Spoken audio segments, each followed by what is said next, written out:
Hey yo everybody, this is another installment of Finding Sensibility, where we take positive or inspirational quotes and break them down to see if we can actually make them work in our day-to-day or if they are just a product of the times. What we're going to talk about today is a quote from Daniel Webster. This is a short one and honestly kind of a frustrating one. There is always room at the top. Daniel Webster. My issue with this is that Daniel Webster was a renowned lawyer and politician in his time. He was born in 1782 and died in 1852.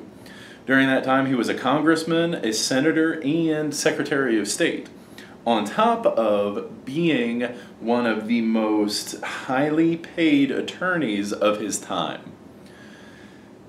Essentially, he was able to rise to the top and just fall short of the presidency during his lifetime. So here we have somebody saying, there's plenty of room at the top.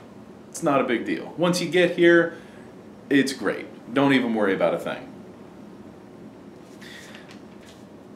But anybody who knows the regular struggle knows that it's not just that easy. You don't just get to the top. And it's frustrating to have somebody not acknowledge their tipping point.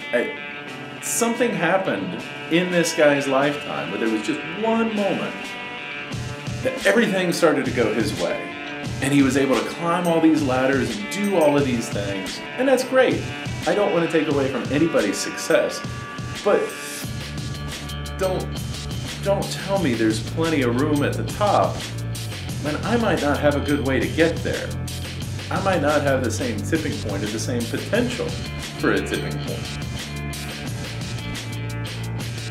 The other thing that is extremely frustrating about this is that Daniel Webster seems to be a very highly pronounced Christian. Now please do not misunderstand what I'm trying to say here. I am not saying that his faith or his Christianity is a problem in any way. I am not trying to speak negatively about anyone's belief system. What bothers me is summed up in another quote from Daniel Webster. God grants liberty only to those who love it and are always ready to guard and defend it.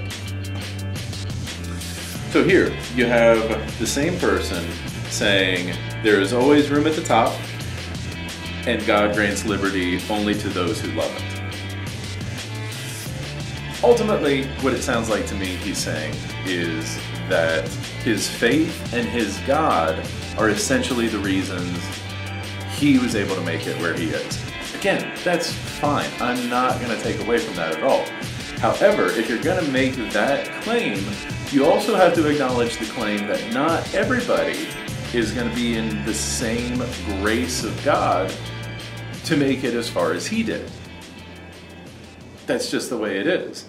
And so to make the claim that success is you just got to get there, and once you're there, it's great, there's plenty of room, everybody can get here. Everybody can get to the top because there's plenty of room. But also, you probably should be a Christian and you should probably love God and do everything for God so that he actually gets you there. Those are two different things. And this is a problem when you have spirituality and religious context behind something that's supposed to be positive.